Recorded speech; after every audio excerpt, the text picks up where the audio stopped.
성경이 많은 분량이 있죠. 그중에 우리가 에베소서 4장의 말씀을 보았습니다. 에베소서는 하나님께서 우리에게 주신 말씀인 것이 당연하고, 사도 바울을 통해서 에베소 지역에 살던 성도들, 그 에베소 교회를 향해서 쓴 편지입니다.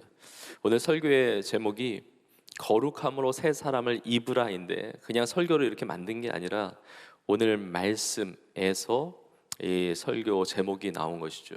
우리가 읽은 오늘 본문의 말씀, 그 맨 뒷부분에 보면 22절부터 24절까지 보면 이렇게 말씀하고 있습니다. 너희는 유혹의 욕심을 따르는, 썩어져가는 구습을 따르는 옛사람을 벗어버리고, 유혹의 욕심을 따르는, 그 썩어져가는 구습을 따르는 옛사람을 벗어버리라고 이야기하고, 오직 너희 심령이 새롭게 되어 하나님을 따라 의와 진리로 거룩함으로 지음을 받은 새 사람을 입으라, 이렇게 말씀하세요. 좀 내용이 복잡하죠. 그런데 이것을 아주 단순화시키면 바로 이겁니다. 너희는 옛사람을 벗고 새 사람을 입으라는 거예요. 옛사람을 벗고 새 사람을 입으라. 그러니까 예전대로 살지 말고 새로운 인생을 살라고 말씀하시는 겁니다. 그런데 옛사람을 벗고 새 사람이 돼서 완전히 새로운 인생을 살아가는 것이 어떻게 가능합니까? 오직 너희 심령이 새롭게 되어야 한다는 것이죠. 이런 심령이 뭐죠? 보통 우리 마음이 이제 심령이라고 생각하는데, 이 심령을 표현하는 이 단어가 푸뉴마라고 하는 단어와 누스라고 하는 이 두 가지 단어가 나와 있어요. 이 푸뉴마는 뭐냐면 영을 이야기합니다. 여러분, 인간이 이렇게 육신만 있는 게 아니고 영이 있어요. 그러니까 인간이 영적 존재잖아요. 그 영, 그리고 누스는 마음을 말합니다. 우리의 생각, 우리의 사고 방식, 그러니까 우리의 정신적인, 혼적인 부분이죠. 그래서 이 푸뉴마 누스, 이 심령으로 번역되어 있지만, 다시 말하면 너희의 영혼이 새로워져야 한다는 겁니다. 너희의 영혼, 너희의 속사람이 새로워져야 된다는 거죠. 우리가 겉에 있는 많은 것들을 바꿀 수 있어요. 우리가 몸 단장도 하고 또 옷도 입고 또 우리의 외적인 모습을 가꿀 수 있습니다. 너무 그거 중요하고 또 너무 귀한 것일 수 있어요. 그런데 그 나의 외적인 것을 바꾼다고 해서 내 인생이 새로워지는 것이 아니라 너희의 영혼, 너희의 속사람, 심령이 새롭게 되어야 한다는 것이죠. 여러분, 그래서 오늘 말씀의 이 부분, 어떻게 보면 이상해 보이는데 이 부분이 이해가 되는 게 뭐냐면, 여러분, 옛사람을 벗고 새 사람을 입는다? 우리는 평소에 그런 말을 쓰지 않아요. 우리가 옷은 갈아입죠. 우리가 벗고 입는 거 옷인데, 옛 옷을 벗고 새 옷을 입으라, 이렇게 표현한 게 아니라 옛 사람을 벗고 새 사람을 입으라 그래요. 여러분, 내가 사람인데 사람을 벗는다는 게 뭡니까? 그리고 사람을 입는다는 게 뭐죠? 여기서 그냥 옷이 아니라 이게 사람이라고 표현한 것은 내 존재 자체가 완전히 바뀌어야 된다는 거예요. 내 존재 자체가, 나의 영혼이 새롭게 되어야 정말 새로운 인생을 살게 된다는 것입니다. 그래서 요한 3서 1장 2절에 이렇게 말씀하고 있습니다. 사랑하는 자여, 내 영혼이 잘되는 것이 내가 범사에 잘되고 강건하기를 내가 간구하노라 말씀하세요. 영혼이 잘 돼야 범사가 잘 된다는 거죠. 영혼이 잘 돼 있지 않으면 내가 열심히 공부하고 좋은 대학 다니고 좋은 직장 취직하고 세상에서 돈을 많이 벌고 많은 사람들을 사귀고 많은 사람들이 나를 존경하고, 그리고 세상에서 건강하게 살고, 그리고 목표하는 것을 이루고 대단한 성공적인 삶을 살았다 할지라도 영혼이 잘못되어 있으면 그 인생은 피폐하게 되는 것입니다.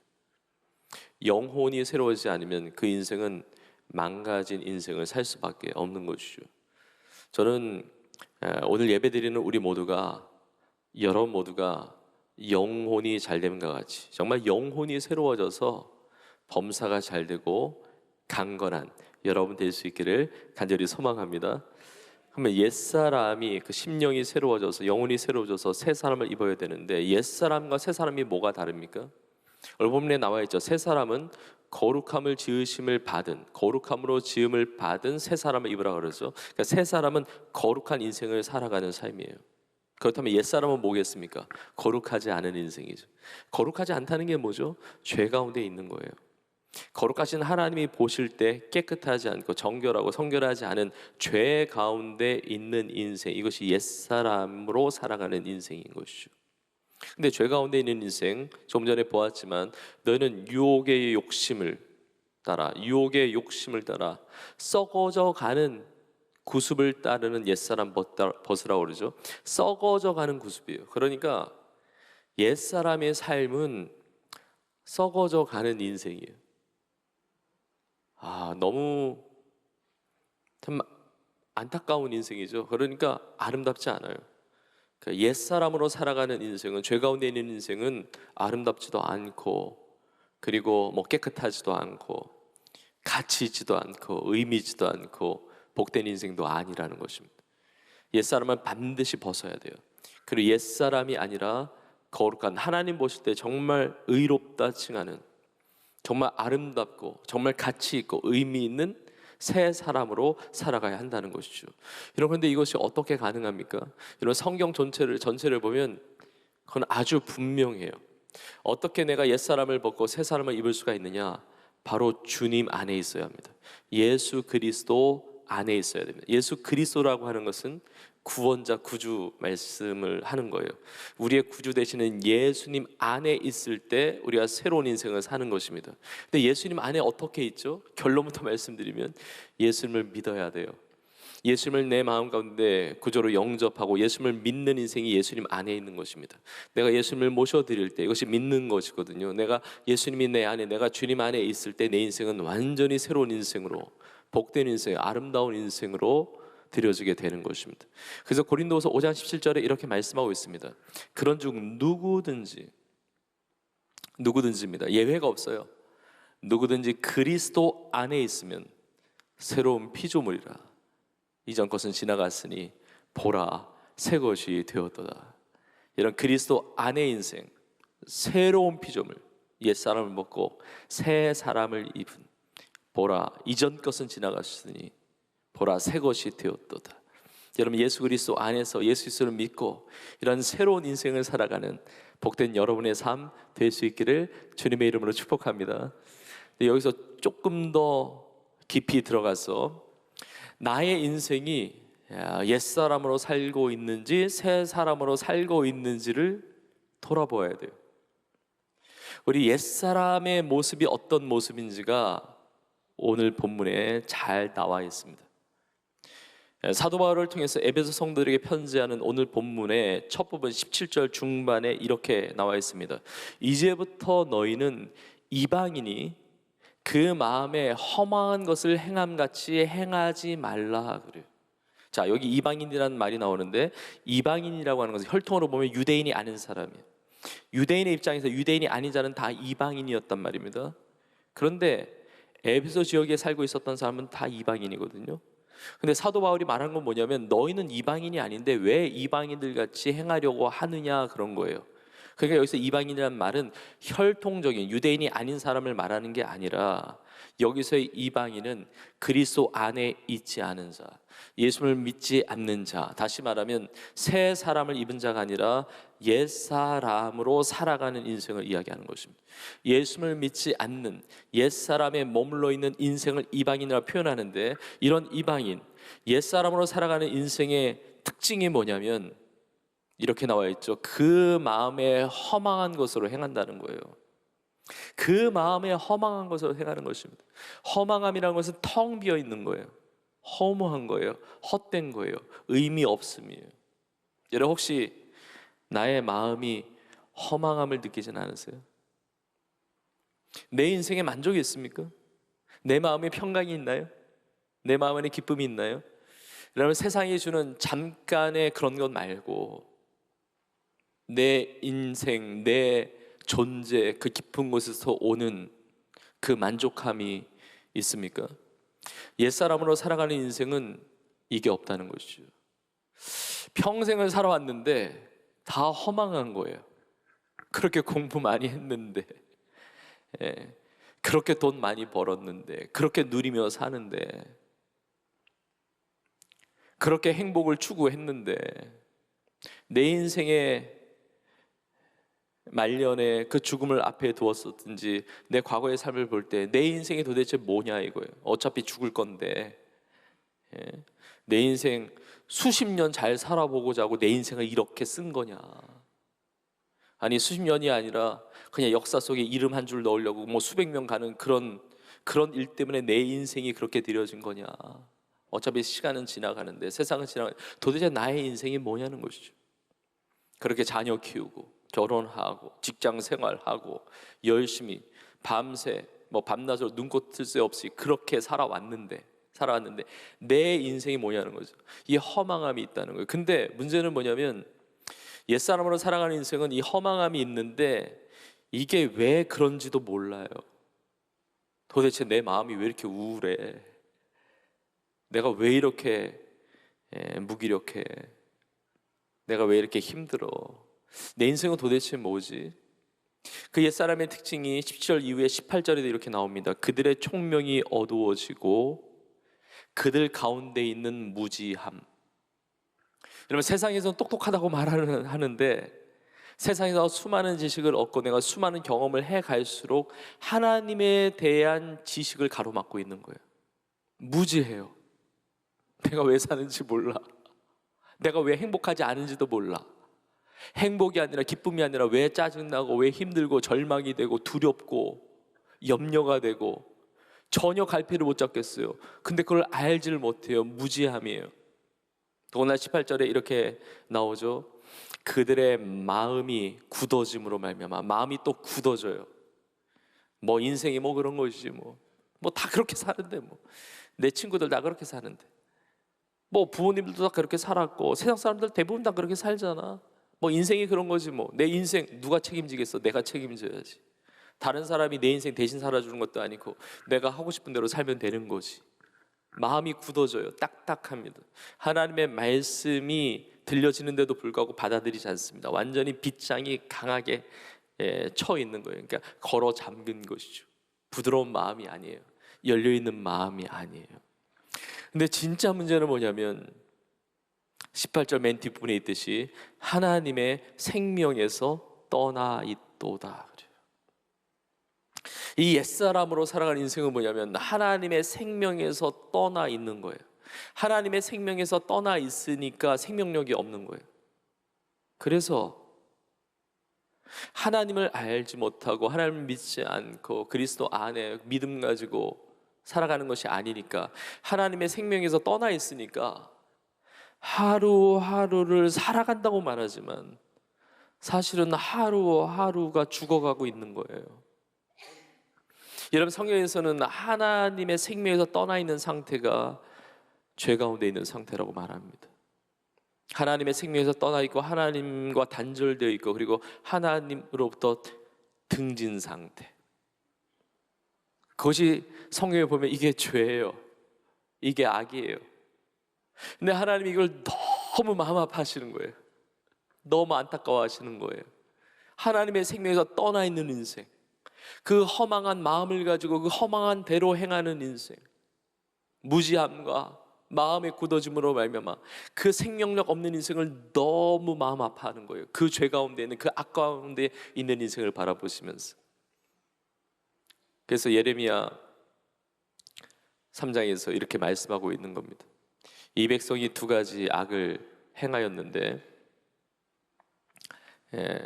곧 그들이 생수의 근원되는 나를 버린 것. 예레미야 2장 13절이죠. 그리고 스스로 웅덩이를 판 것인데 그것은 그 물을 가두지 못할 터진 웅덩이들이니라. 그러니까 하나님이 너무 가슴 아픈 게 뭐냐면 너희들이 왜 생수의 근원된 나를 버렸냐 이거예요. 생수의 근원이 하나님이신데 왜 하나님을 버리고 사느냐? 왜 하나님과 떨어져 사느냐?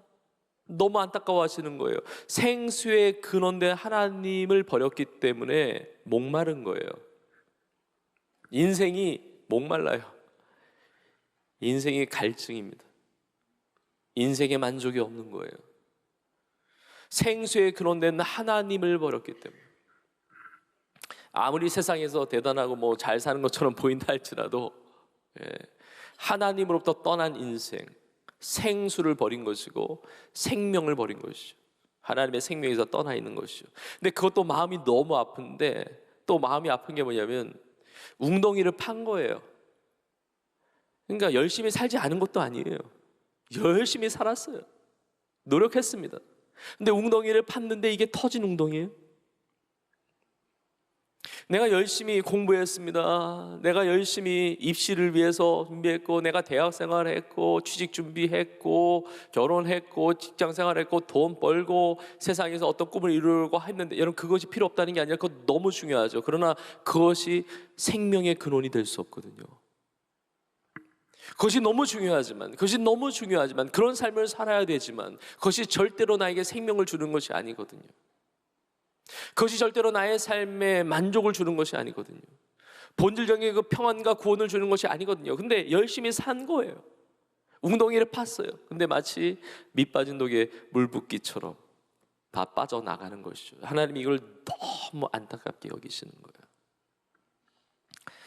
그러니까 옛사람으로 살아가는 인생의 적나라한 모습이 그 다음 구절 19절에도 이렇게 나오는데, 그들이 감각 없는 자가 되어 자신을 방탕에 방임하여 모든 더러운 것을 욕심으로 행하되. 자신을 방탕에 방임해요. 아이 되는 대로 살아. 뭐 어차피 한 번 사는 인생인데 죽으면 끝 아니야? 뭐 내 인생 뭐 내가 사는 거지 뭐. 하고 싶은 대로 사는 거예요. 욕망대로 욕심대로 사는 거예요. 방탕에 방임해 버려요. 모든 더러운 것을 욕심으로 행합니다. 그런데 감각도 없어요. 양심의 가책도 안 받아요. 옛사람의 인생에 정말 적나라한 모습까지 성경은 이렇게 들춰내고 있는 것이죠. 정말 간절한 마음으로 여러분들을 축복하고 또 여러분들을 권면하는데, 여러분의 인생은 절대로 이 옛사람과 같이 허망한 인생, 욕망대로 사는 인생, 하나님의 생명에서 떠나 있는, 생수의 근원 되는 하나님을 버린 이 죄된 인생, 그런 망가진 인생 아무도 없기를 주님의 이름으로 축복합니다. 여러분, 옛사람으로 살아가는 인생은 하나도 있어서는 안 돼요. 절대로 그렇게 살면 안 되거든요. 자, 그렇다면 어떻게 옛사람이 새 사람으로 변화되어 새로운 삶을 살 수가 있습니까? 그 비결이 오늘 본문에 이렇게 나오는데, 20절과 21절에 이렇게 나오는데, 21절에 이렇게 나옵니다. 너희가 그리스도를 그같이 배우지 아니하였느니라. 다시 말한다면 예수 그리스도를 제대로 배웠다면 옛사람의 인생은 그렇게 살 수 없다는 것이죠. 예수 그리스도를 배워야 한다는 거예요. 여러분, 이게 중요합니다. 저는 정말 평안하고 싶어요. 저는 만족을 누리고 싶어요. 저는 제 욕망대로 그렇게 썩어져가는 인생 살고 싶지 않아요. 진짜 행복한 인생, 진짜 아름다운 인생, 정말 만족한 인생, 정말 그런 복된 인생 살고 싶어요. 이 바램 굉장히 중요하지만 바램보다 더 중요한 거, 바랜다고 다 그렇게 삶을 사는 게 아니라 어떻게 그렇게 사느냐는 거죠. 어떻게 허망함을 버리고 평강과 자유함과 은혜와 이 충만한 이 만족함을 가지고 살 수가 있습니까? 어떻게 욕망대로 하나님의 생명에서 떠나 있는 그런 헛된 삶, 죄된 삶을 살아가지 않을 수가 있습니까? 이 비결이 중요한 거잖아요. 그 비결이 명확하게 나와 있는 거예요. 예수 그리스도께 배워야 한다는 거죠. 예수 그리스도께 나와서 배워야 되는데, 예수님에 대해서 예수님으로부터 배우는 것이 무엇을 의미하는지 21절에 보다 정확하게 나와 있는데, 진리가 예수 안에 있는 것 같이. 여러분, 진리는 영원토록 변하지 않는 우리 인생의 반석과 같은 그런 기준, 토대, 변하지 않아요. 그 진리, 하나님의 말씀, 그 예수 안에 있는 것 같이 너희가 참으로 그에게서 듣고 또한 그 안에서 가르침을 받았을진데. 예수님께 배운다는 것은 예수님의 말씀을 듣는 것이고 예수님의 가르침을 받는 거예요. 주님의 말씀을 듣고 주님의 말씀으로 가르침을 받을 때 이 옛사람의 인생이 아닌 새사람의 인생을 살아갈 수가 있는 것입니다. 주님의 말씀 어디에 있습니까? 성경에 다 있죠. 성경 말씀이 주님의 말씀이에요. 성경이 진리의 하나님의 말씀입니다. 이 하나님의 말씀을 듣는 것이 비결이에요. 왜냐하면 하나님의 말씀은 살아있는 능력의 말씀이거든요. 하나님의 말씀은 살아있어서 혼과 영, 그러니까 영혼이죠. 혼과 영과 및 관절과 골수를 찔러 쪼개기까지 하고 마음과 생각을 감찰하는 능력의 말씀이에요. 그래서 주님의 말씀을 듣는 자리, 예배 함께하면서 주님의 말씀을 들어야 돼요. 제자 훈련을 받으면서 주님의 말씀을 듣는 거예요. 구역 예배 드리면서 주님의 말씀을 듣는 거예요. 우리의 삶의 각자의 삶의 자리에서 예배하면서 주의 말씀을 묵상하고 듣는 것이죠. 그 주님의 말씀을 통해서 우리의 삶이 옛사람을 벗고 새 사람을 입어 새로운 아름다운 축복의 삶을 살아가게 되는 줄로 믿습니다. 자, 그래서 이 주님의 말씀은 에베소서 말씀만이 주님의 말씀이 아니잖아요. 그래서 저는 성요 전체 다 중요한데 오늘 이 시간에 우리 각 개인의 삶에 가장 중요하고도 가장 긴급하며 내가 반드시 붙들어야 될 그 주님의 말씀을 잠시 나누려고 하는데, 먼저 내가 옛사람이 아니지 분명하게 보아야 되고 우리 반드시 새 사람이 되어야 되는데, 성경이 말하는 인간의 존재, 인간의 실제에 대해서 명확하게 우리는 알아야 됩니다. 진리의 말씀인 하나님의 이 성경 말씀은 분명하게 기록되어 있습니다. 로마서 3장 10절에 이렇게 나와 있습니다. 기록된 바 의인은 없나니 하나도 없으며. 성경의 선언이거든요. 아니, 세상에 의롭게 사는 사람 많던데요, 어떤 사람은 죄를 짓고 살고요, 어떤 사람이 의로워 보이고 어떤 사람이 죄인인 것 같고. 여러분, 이것은 상대적인 것이죠. 하나님의 거룩하심, 의로우신 하나님 앞에서 나는 완전하게 의롭습니다 라고 나설 수 있는 인간은 하나도 없다는 거죠. 나도 예외가 아니라는 겁니다. 하나님의 거룩하심, 그 하나님의 의, 하나님의 그 공의 앞에서 우리 모두가 다 죄 가운데 있는 거죠. 의인은 없나니 하나도 없다고 그러잖아요. 그래서 로마서 3장 23절에 이렇게 말씀하고 있습니다. 모든 사람이 죄를 범하였으며. 여러분, 모든 사람의, 참 기분 나쁜 얘기일 수도 있지만 나도 있는 거예요. 모든 사람이 죄를 범했다고 말하는데 나는 열외다, 나는 아니다 라고 생각하지 말아야 됩니다. 모든 사람이 죄를 범하였음에 하나님의 영광에 이르지 못하더니 이야기합니다. 여러분, 우리가 세상에서 범죄자 취급받는 것 아닐지라도, 정말 의로운 자라고 여김받는 분이 있다 할지라도, 우리의 마음과 생각으로 얼마나 많은 죄를 품고 살고 그 죄를 행함으로 나타내기도 하고, 아니 모든 인간이 죄 가운데 태어나서 죄 가운데 살고 있는 것이죠. 이게 인간의 실존이에요. 자, 그런데 문제는 죄인이라고 하는 선언만 있는 것이 아니라 인간의, 우리 인생의 운명에 대해서 분명하게 성경은 선언하고 있는데, 히브리서 9장 27절에 이렇게 나와 있습니다. 한 번 죽는 것은 사람에게 정해진 것이요 그 후에는 심판이 있으리니 말씀하세요. 여러분, 예배드리고 있는 우리 중에 어느 누구도 죽어보신 분은 아무도 안 계실 거예요. 그러나 우리는 알아요. 사람은 언젠가 죽는다는 사실을 알아요. 내가 죽어본 적은 없어도 아파 보신 적은 있을 거예요. 아파 본 적도 있고, 어떤 분은 정말 큰 수술을 받아본 경험이 있을 수 있습니다. 어떤 분은 진짜 죽다 살아난 경험이 있는 분도 계실 거예요. 그런데 죽어보신 분은 없어요. 근데 우리는 알아요. 우리가 사랑하는 가족이나 사랑하는 누군가를 떠나보낸 경험, 여러분 아마 다 있으실 거예요.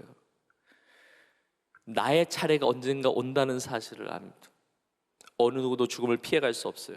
한 번 죽는 거 사람에게 하나님이 정하신 것이거든요. 근데 그것보다 더 중요한 것이 있습니다. 이건 세상 사람들이 다 아는 것인데, 한 번 죽는 것은 사람에게 정해진 것이요 그 후에는 심판이 있으리니라고 말씀하세요. 여러분, 세상에서 가장 큰 거짓말 중에 하나가 뭐냐면 죽으면 끝이다 이거예요. 죽으면 끝이다? 아닙니다. 죽음이 끝이라고 생각하니까 마음대로 사는 거예요. 죽음이 끝이 아니고 죽음 이후에 영원한 세계가 시작합니다. 죽음 이후에 심판이 있는데 여러분, 무엇을 심판한다는 이야기입니까? 우리 인생에 대한 심판이 기다리고 있다는 거죠. 우리 인생은 죄 가운데 살았던 인생이잖아요. 모든 사람이 죄를 범했다고 하잖아요. 의로우신 하나님 앞에서, 거룩하신 하나님 앞에서 죄된 인간이 받을 심판은 분명한 거예요. 그 심판이 무엇입니까? 로마서 6장 23절에 말씀하고 있습니다. 죄의 삭은 사망이라고 이야기해요. 죄의 결과는 사망입니다. 죄의 결론은, 죄의 심판은 사망이 오는 거예요. 그런데 조금 전에 보았잖아요. 이 사망이라는 것이 육체적인 죽음만을 말하는 것이 아닙니다. 한 번 죽는 것 정해진 것이고 그 이후에 또 심판이 있다고 했잖아요. 내가 육체적인 죽음만이 아니라 그 위에 또 다른 죽음이 있다는 것인데, 그래서 성경에 보면 둘째 사망을 이야기해요. 여러분, 정말 무서운 이야기입니다. 여러분, 성경의 맨 마지막 권이 요한계시록인데, 요한계시록 21장에 보면 이렇게 말씀하고 있습니다. 믿지 아니하는 자는 불과 유황의 못에 던져진다 그럽니다. 그리고 그것이 둘째 사망이라고 이야기해요. 나의 죄를 해결하지 않으면, 내 죄 용서받지 않으면, 내 죄를 씻지 못하면 죄에 따르는 영원한 형벌의 심판, 그 지옥의 형벌의 심판이 있다는 겁니다. 아니, 무슨 요즘 시대에 무슨 지옥을 말하고 천국을 말합니까? 그리고 그렇게 반문할 수 있어요. 그러나 주님의 말씀은 진리이거든요. 영원한 형벌, 둘째 사망이 있다고 분명하게 증거하고 있습니다. 여러분, 주님은 거짓말하시는 분이 아니에요. 주님의 말씀은 진리의 말씀이에요. 여러분, 주님의 말씀이 만약에 사실이 아니라고 한다면, 성경이 사실이 아니라고 한다면, 우리 예수님 거짓말쟁이죠. 사기꾼이에요.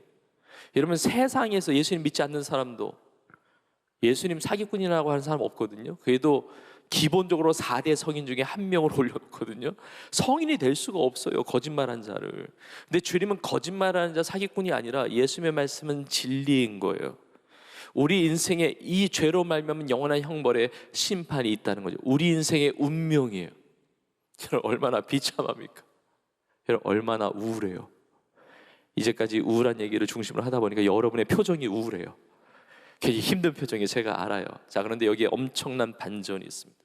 여기에 엄청난 놀라운, 온 백성이 미칠 가장 큰 기쁨의 소식, 그걸 복음이라고 그래요. 복음, 복된 소식이 있는데 뭐냐면, 우리는 죄로 인해서 영원히 죽을 수밖에 없는 존재인데 하나님이 나를 사랑하신다는 것입니다.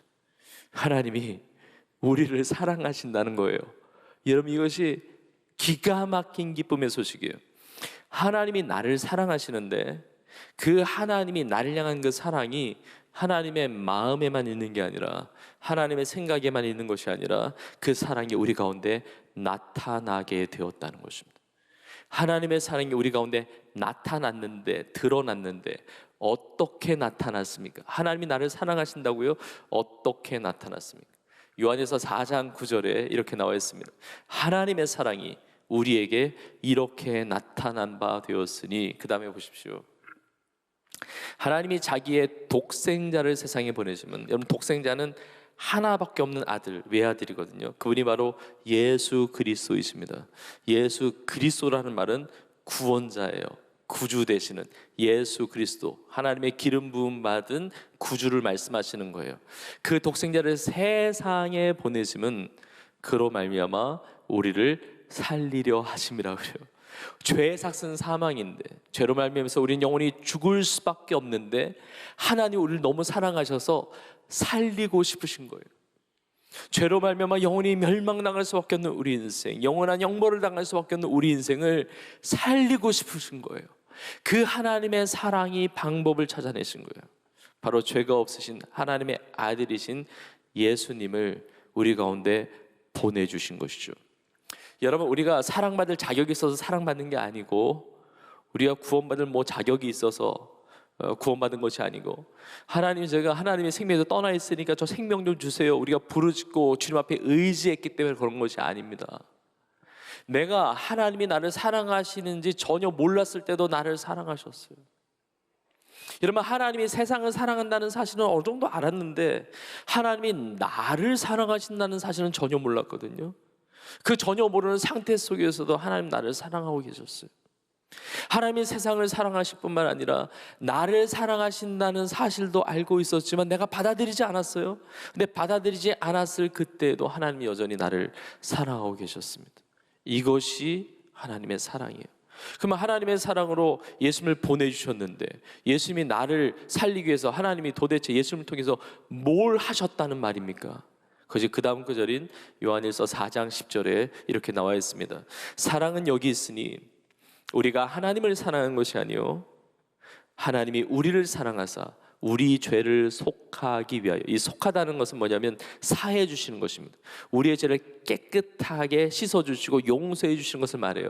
우리 죄를 해결하기 위하여, 속하기 위하여 화목 제물로 그 아들을 보내셨습니다. 그래요. 화목 제물. 하나님의 생명에서 떠나 있던 우리의 삶, 하나님의 영광에 이르지 못했던 죄 가운데 있었던 삶을 하나님과 화목하게 하는, 영원한 생명을 주시는 이 화목을 이루고자 하는 제물로 예수님을 보내셨다는 것이죠. 여러분, 구약시대에 사람들은 죄를 씻기 위해서, 내가 범죄를 하면 짐승을 잡아다가 죽이고 피를 냅니다. 그 피를 내서 제사를 지내므로 내가 죄 씻었다고 이렇게 선언했던 것이죠. 여러분, 그러나 이것은 그냥 그림자예요. 왜냐하면 내가 죄를 범했는데 동물 대신 죽여가지고 피내가지고 어떻게 내 죄를 씻겠습니까? 이건 그림자인데 진짜가 온 거예요. 그게 뭐냐면 하나님의 어린 양이신, 하나님의 독생자이신 예수님, 죄가 없으신 하나님의 아들이 이 땅에 오셔서 우리의 죄를 대신하여, 나의 죄를 대신하여 십자가에 피 흘려 죽으신 거예요. 나의 죄를 대신하여 그 죄값을 치러주신 거예요. 십자가에 피 흘려 죽으시고 우리에게 영원한 생명을 주시기 위해서 사망을 이기시고 다시 살아나신 것입니다. 부활하셔서 우리의 구원자가 되신 것이죠. 예수님의 그 피의 공로, 나의 공로가 아니고 내가 죄 씻을 수 없어요. 모든 사람이 죄를 범했기 때문에 우리에게는 구원의 소망이 없었습니다. 그러나 주님의 놀라운 사랑으로 말미암아 예수님께서 피 흘려 주시고 이 예수님의 피의 이 공로, 예수님의 피를 믿을 때 주님이 우리의 죄를 사해 주시고 용서해 주시고 옛사람이 아니라 새사람의 인생으로 살아가게 하신다는 것입니다. 여러분, 이것이 로마서 3장 25절에 이렇게 기록되어 있습니다. 이 예수를 하나님이 그의 피로써, 나오죠? 피로써 믿음으로 말미암는, 믿어야 된다는 거죠. 믿음으로 말미암는 화목 제물로 세우셨으니 이는 하나님께서 길이 참으시는 중에 전에 지은 죄를 간과하심으로 그래요. 우리가 전에 지은 죄가 많은데 간과하셨다는 것은 넘어갔다는 겁니다. 다시 말한다면 죄가 있는데 죄가 없는 것으로 여기고 지나갔다는 것이죠. 그러니까 그 죄를 예수님의 피로 말미암아 씻어 주신 거예요. 해결해 주신 것이에요. 그 죄의 대가를 다 치러 주셨어요. 그러니까 죄가 없는, 우리가 죄인이었는데 우리를 의롭다 칭함받는 인생으로 보셔서 죄를 넘어간 거죠. 죄를 다 해결해 주신 거예요. 자기의 의로우심을 나타내려 하심이니 나의 의가 아니라 예수님의 의로우신, 그 의로우신 예수님의 그 핏값으로, 예수님의 그 십자가의 그 보배로운 피의 능력으로 우리 모두가 죄 씻음 받고 사함 받고 구원의 길이 열려지게 되었다는 것입니다. 여러분, 지난 주일에 함께 나눴던 구절인데 이 구절이 너무 소중하고 너무 귀한 핵심의 말씀이기 때문에 한 번 더 나누는데, 요한복음 3장 16절에 이렇게 기록되어 있습니다. 우리 같이 한 목소리 같이 읽겠습니다. 시작. 하나님이 세상을 이처럼 사랑하사 독생자를,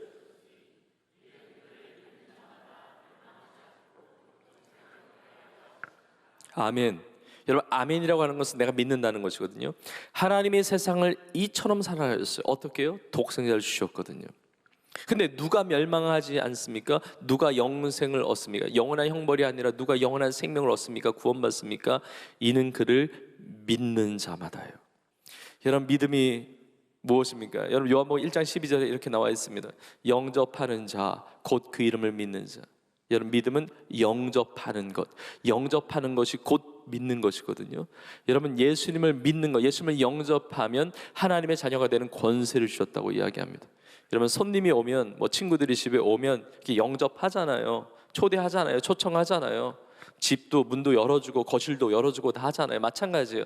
내가 예수님을 믿는다는 것은 예수님을 내 삶에 초청하는 겁니다. 예수님을 영접하는 거예요. 예전에는 예수님을 영접하지 않았어요.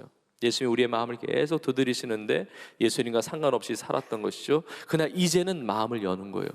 예수님이 나의 죄를 대신하여 피 흘리심으로 나의 모든 죄값을 치러주시고 그 놀라운 주님의 사랑과 은혜에 내 마음을 여는 거예요.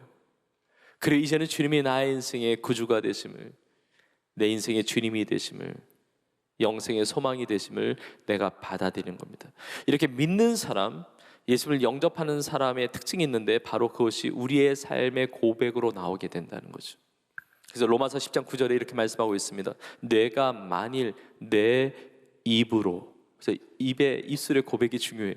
내 입으로 예수를 주로 시인하며 또 하나님께서 그를 죽은 자 가운데서 살리신 것을 내 마음에 믿으면 구원을 받으리라 그래요. 믿음으로 구원을 받는데, 믿음은 예수님을 영접하는 것이고 예수님을 영접하고 믿는 자는 입술의 고백이 있다는 거죠.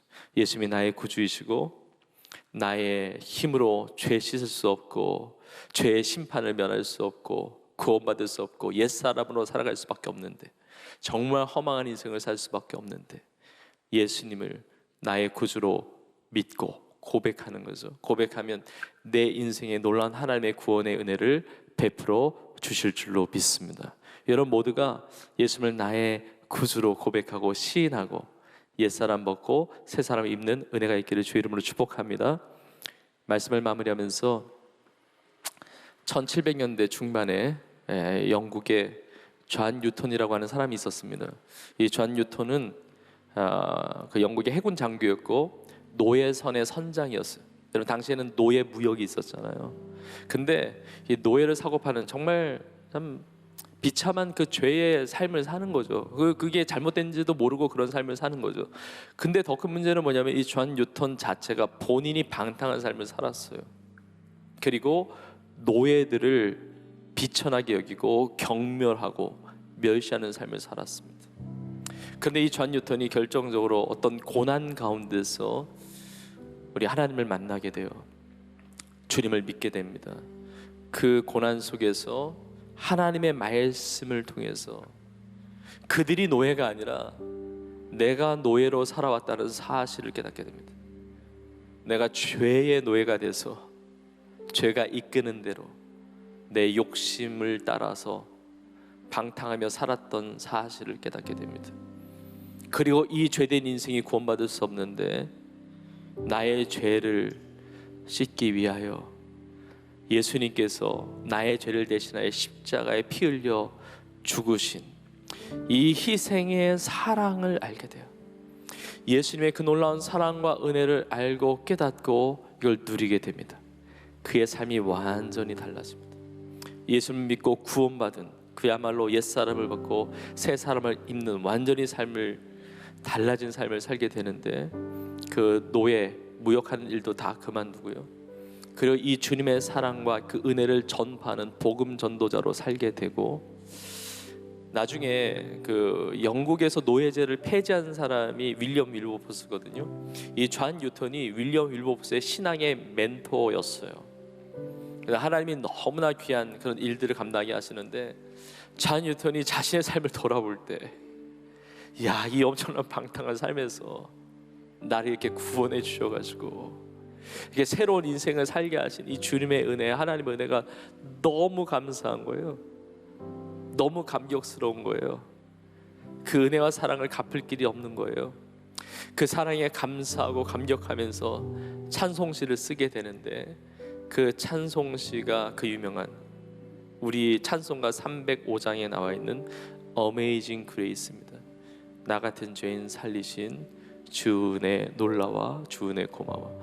여러분, 이 Amazing Grace라는 이 찬양은 교회 안 다니신 분들도 많이 들어보셨을 찬양이에요. 왜냐하면 워낙 리메이크가 많이 됐고 이게 여러 장르로 이게 편곡돼서 너무나 많이 불렸기 때문에 가장 많이 알려진 찬양 중에 하나죠.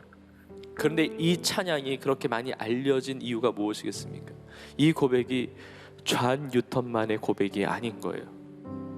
예수를 믿고 구원받은 그 하나님의 사랑과 은혜를 경험한 모든 성도들의 그 절절한 가슴을 치는 동일한 고백이기 때문에 그렇거든요.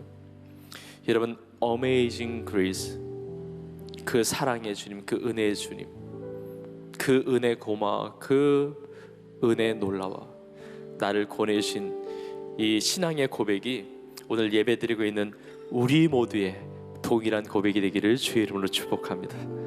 주님이 여러분을 너무 사랑하시고 그 어메이징한 그 사랑과 은혜를 여러분들에게 베풀어 주시고 이미 예수님께 구원의 길을 다 열어주셨는데 예수님을 영접하고 믿음으로 옛사람 허망한 인생 아니라 새 사람으로 하나님의 자녀로 아름답고 복된 정말 하나님의 구원받은 자녀로 승리하는 여러분 다 될 수 있기를 주님의 이름으로 축원합니다.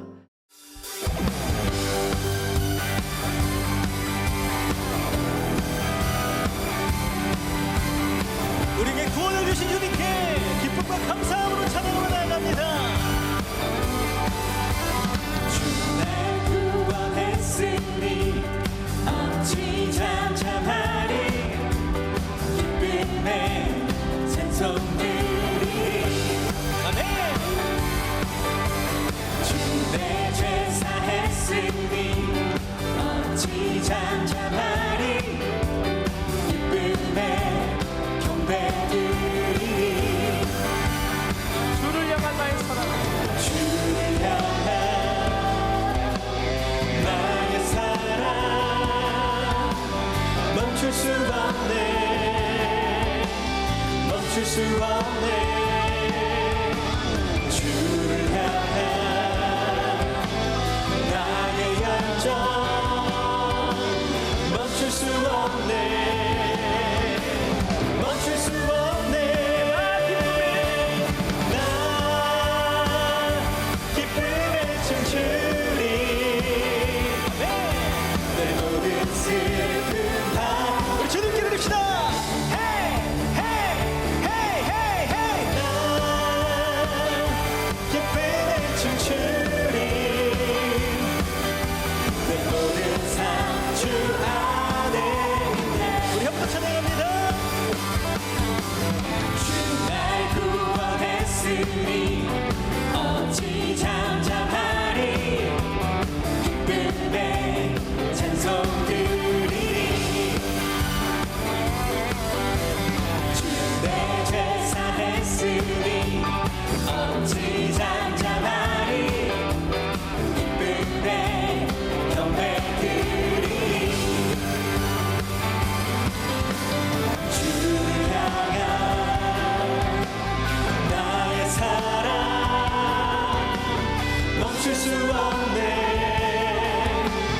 멈출 수 없네. 주를 향한 나의 열정 멈출 수 없네. 춤추면서 찬양하시겠어요? 우리 멈출 수 뜨거운 없네.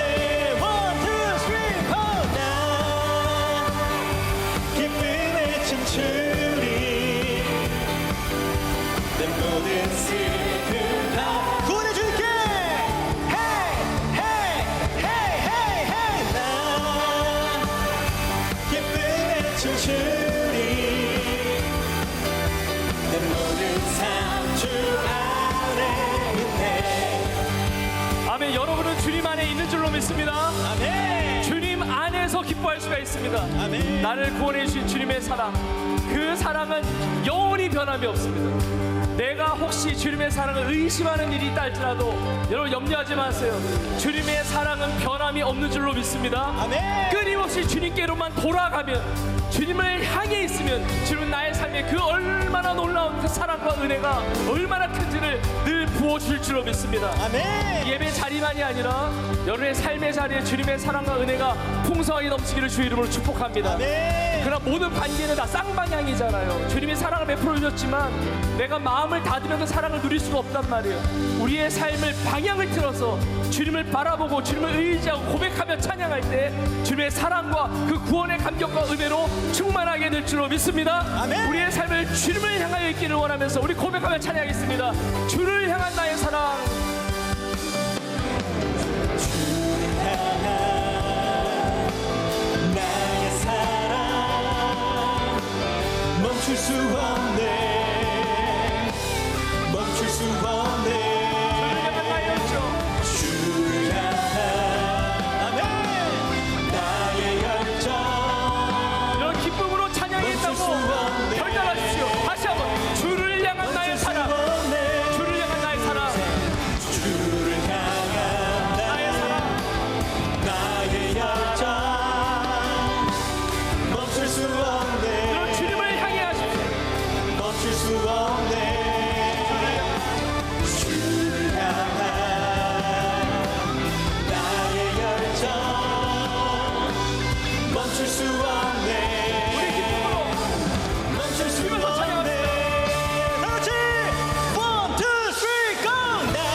예수님의 은혜와 하나님 아버지의 크신 사랑과 성령님의 인도 역사 충만케 하심이 예수님을 구주로 믿고 거룩함으로 새 사람을 입어 주의 영광을 위하여, 주의 나라와 그 복음을 위하여 믿음으로 이렇게 승리하며 살아가기를 소원하는 사랑하는 주의 성도들 머리머리 위에 이제부터 영원토록 함께 있을지어다.